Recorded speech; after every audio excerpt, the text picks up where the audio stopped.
وتصلح به دنياكم وآخرتكم، لأن العلم نور يخرج من الظلمات وتزول به الشبهات وتستقيم به الأعمال، فإن العمل بلا علم ضلال ووبال. وفضائل العلم كثيرة، أعظمها معرفة الرب سبحانه بأسمائه وصفاته، ومنها أن العلم طريق إلى الله وإلى جنته، كما قال النبي صلى الله عليه وسلم: من سلك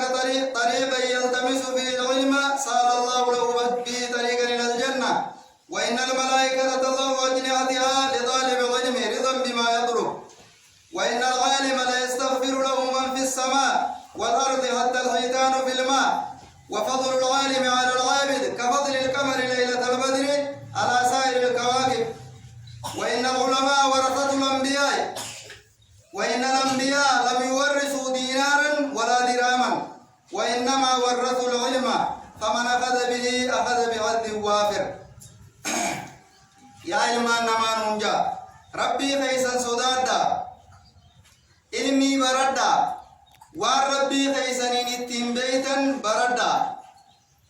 وان دين كيسن اسني اتين زكي سنيجو بردا، وان قلبين تيسن اتي سنين افتو بردا، وان دنيان تيسن سني تولتون بردا، وان آخران تيسن اللين سني تولتون بردا جا. علمين دنيان لي سيف تولجتي، آخران لي سيف تولجتي يجو، ربي لي سيف يسيفتي يجو،